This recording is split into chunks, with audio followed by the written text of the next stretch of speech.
sobre o futuro, quando ele fala sobre uma grande seca que ocorreria, e realmente aconteceu. A Bíblia diz na época de Cláudio, aconteceu o que ele disse que ia acontecer. E ele também traz uma mensagem para o apóstolo Paulo do futuro, quando ele pega o cinto de Paulo, se amarra e diz: olha, isso vai acontecer com o dono desse cinto, será amarrado, sofrerá tal, na prisão em Jerusalém. Paulo não tinha ido ainda, ele iria ainda no futuro. Então trouxe uma mensagem a respeito do futuro. Não era para Paulo desistir, não era para Paulo ter medo, não. Era para Paulo saber o que estava para acontecer com ele antes de acontecer. Mas Deus não queria que Paulo fugisse ou deixasse de ir. Os irmãos quiseram. Disseram para Paulo: vai não, que você vai morrer, vai apanhar. Está aqui Deus se revelando. E o apóstolo Paulo diz: eu estou disposto a dar minha vida. É para isso que eu fui chamado, para dar minha vida pelo Evangelho. E eu vou sim. Então Deus trouxe uma mensagem, uma revelação para ele, para Paulo ali, através do profeta Ágabo, que é muito usado em palavra futurística, uma revelação a respeito do futuro. Então sempre esse dom, palavra da sabedoria, vai trazer uma mensagem no futuro, sempre revelando uma coisa sobrenaturalmente a respeito do futuro. Tópico 2 aí, a Bíblia e a palavra de sabedoria. Embora na antiga aliança os dons espirituais não fossem pleno e claramente evidenciados, como na nova, alguns episódios do Antigo Testamento vislumbram que Deus conferia aos homens sabedoria do alto para executar tarefas ou tomar decisões. Um exemplo disso é a revelação e a interpretação dos sonhos de Faraó através de José, o filho de Jacó, Gênesis 41, 14 a 41. Ele não apenas interpretou os sonhos de Faraó, mas trouxe orientações sábias para que o Egito se preparasse para o período de fome que estava para vir. A habilidade do rei Salomão em resolver causas complexas igualmente é um admirável exemplo de dom da sabedoria no Antigo Testamento. 1 Reis 3, 16 a 28, 4, 29 a 34. Então veja bem, como a palavra de sabedoria é uma revelação a respeito do futuro, então aqui pode caber aqui revelações a respeito do futuro, ou vindas através de sonhos, ou de visões, ou o próprio Deus transmitindo ao coração do profeta, ao coração daquele que ele quer usar com o dom, palavra de sabedoria. Então nós temos aqui o exemplo de José, que Deus revelou a respeito do futuro. Tanto revelou para aqueles empregados do rei, né? Ali o copeiro e o padeiro. José revelou ali para eles o sonho. Revelações sobre o futuro, sempre é futurística. Então no Antigo Testamento nós temos aí esse exemplo de José, um homem grandemente usado através de sonhos e de revelação que vinha de repente. Quando o rei contou para José a respeito das vacas magras, veio o quê? Veio uma revelação de Deus do que significava esse sonho, e esta revelação trazia uma mensagem o quê? No futuro, o que aconteceria mais tarde sobre o Egito, sobre a fome em todos os países ali. Então é o quê? Uma revelação sobrenatural. José não foi estudar, deixa eu ver, o que vai significar essas vacas, o que é e tal, não foi estudar sobre isso não. Quando o sonho foi revelado e a interpretação do sonho foi revelado também. Então veja só, aí é uma revelação de algo no futuro. Aí é uma manifestação sobrenatural do Espírito Santo no Antigo Testamento a respeito de alguma coisa que ia acontecer no futuro. Então a gente vê muito esse dom palavra de sabedoria no Antigo Testamento através principalmente dos profetas, mas também outros também, né? Saul profetizou, né? Vamos ver aí, Davi profetizou. Então existem muitas pessoas, né, que foram usadas nessa palavra de sabedoria, principalmente esses que escreveram a Bíblia ou ditaram o que está escrito na Bíblia para alguém escrever. Então veio o que? Uma palavra de sabedoria, alguma coisa revelada no futuro. Podemos ver um exemplo brilhante desse dom de palavra de sabedoria no Antigo Testamento através do profeta Isaías, que é chamado profeta messiânico. Então ele teve uma revelação de Jesus Cristo, aí o que? Muitos, mais de 500 anos antes de Jesus nascer, ele já tinha a revelação de como Jesus viria, de como nasceria, de como seria o seu ministério. do seu sacrifício. Então veja só, é sempre uma coisa do futuro. No tópico 3 aí, uma liderança sábia. A palavra de sabedoria é de grande valor na tarefa de aconselhamento pessoal e em situações que demandam orientação no exercício do ministério pastoral. Entretanto, tenhamos cuidado para não confundir as manifestações desse dom com o nosso desejo pessoal. Lembremos-nos de que Deus manifesta os dons em nossas vidas segundo o conselho da sua sabedoria, não da nossa. Tenhamos maturidade e cuidado no uso dos dons. Então aqui nós vemos novamente uma confusão entre os dons de serviço e os dons do Espírito Santo. Então, um pastor, por exemplo, ele tem um dom ministerial, é o pastor. Deus pode usá-lo, Deus Pai, num dom de serviço, que é o quê? Um governo da igreja, uma administração da igreja, um aconselhamento da igreja. Agora, isso não quer dizer que isso é um dom do Espírito Santo. Aí é um dom ministerial, é um dom de serviço que está em operação. Então veja só, não é um dom do Espírito Santo. Porque o dom do Espírito Santo é uma manifestação sobrenatural do Espírito Santo que vem de repente, sem estudar, sem pensar, nada. O aconselhamento pastoral não tem nada a ver com o dom, palavra de sabedoria. Veja bem, palavra de sabedoria é uma mensagem que vem de repente para você falar a respeito do futuro. Não tem nada a ver com aconselhamento pastoral. Então temos que separar isso direitinho para nós entendermos direitinho como é que funcionam os dons. O problema da maioria das pessoas é que nunca participaram de um real avivamento onde os dons se manifestam todos os dias.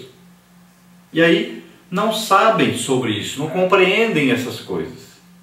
Então nós temos que ter em prática, ver realmente acontecendo para nós aprendermos. Aí nós vamos aprender direitinho. Porque nós estamos vendo, olha, agora aconteceu ali uma palavra de sabedoria. Olha, ali aconteceu agora uma palavra da ciência. Olha, ali aconteceu o discernimento de espíritos. Então você vai olhando os dons em operação, você vai aprendendo como é que funcionam esses dons. Então não podemos aí ficar confundindo o que é dom ministerial, o que é dom de serviço, o que é dom do Espírito Santo. Tem que separar direitinho para nós entendermos isso, compreendermos melhor. Então, lembre-se aí, esse aconselhamento pastoral não tem nada a ver com o dom do Espírito Santo, palavra da sabedoria, tá? Lá no aconselhamento pastoral vai entrar o quê? Uma sabedoria. Tiago disse, olha, quem tem falta de sabedoria, peça a Deus que Deus dá a todos. Então, é buscar sabedoria. O Salomão tinha dom, palavra de sabedoria? Não. Se ele tivesse dom, palavra de sabedoria, ele ia revelar alguma coisa no futuro para aquelas mulheres ali, as várias situações ali. Mas ele não estava falando sobre o futuro. O que Salomão teve ali? Ele teve uma sabedoria de Deus para resolver as questões. Ele pediu exatamente isso para Deus.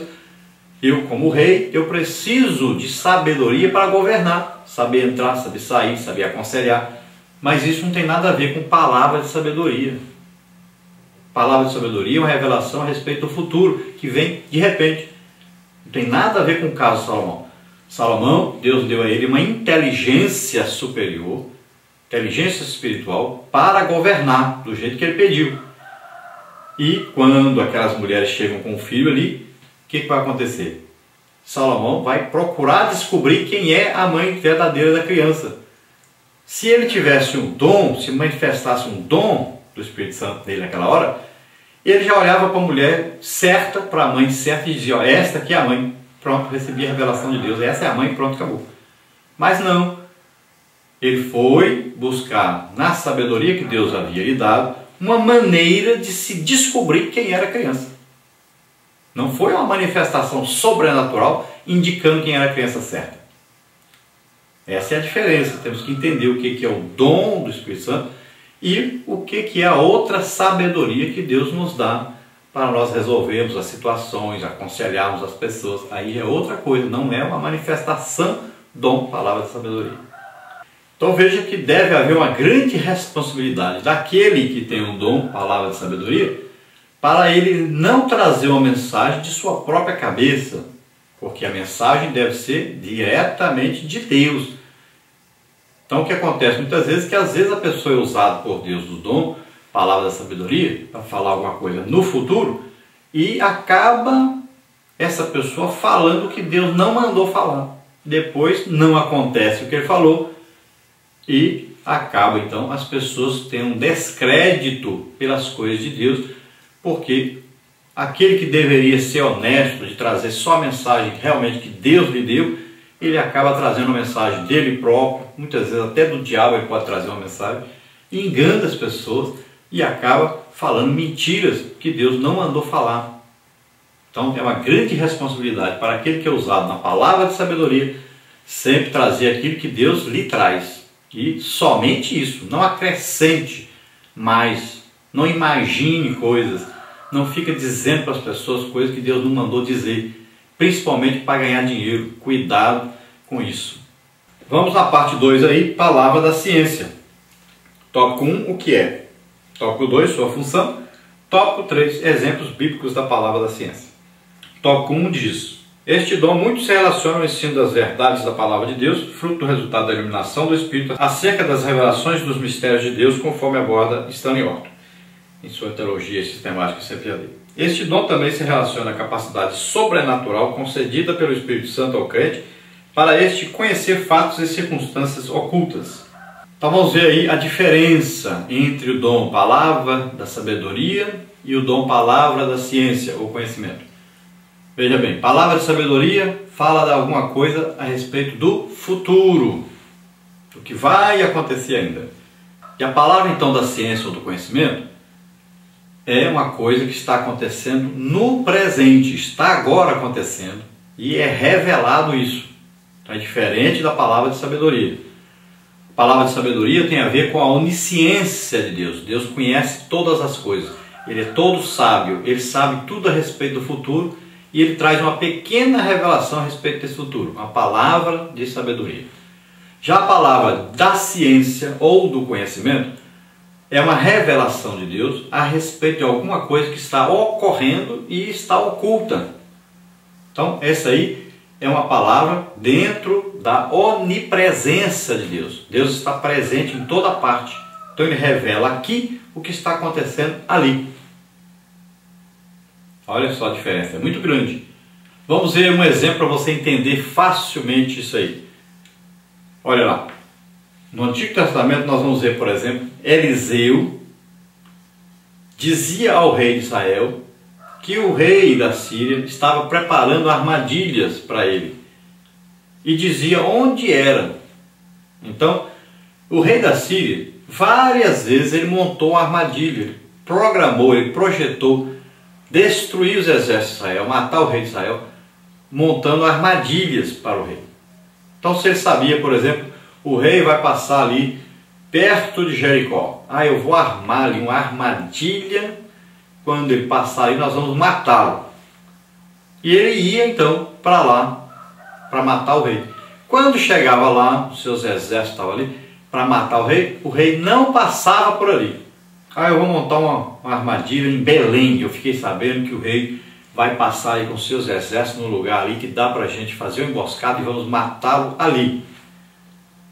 De repente chegava lá, então montava toda a estratégia ali, os homens escondidos, vamos matar o rei hoje.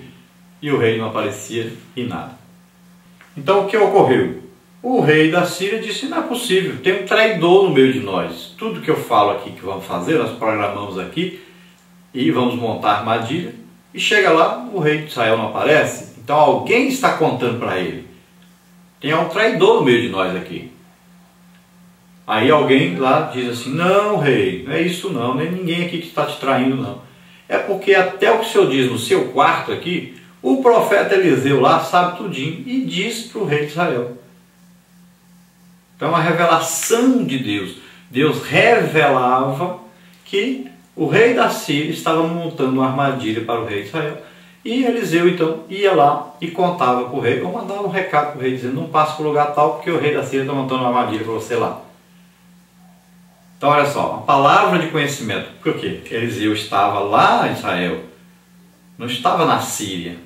Não poderia ele saber o que o rei estava falando lá, que o rei estava planejando lá. Então Deus revelava sobrenaturalmente para o profeta Eliseu o que o rei da Síria iria fazer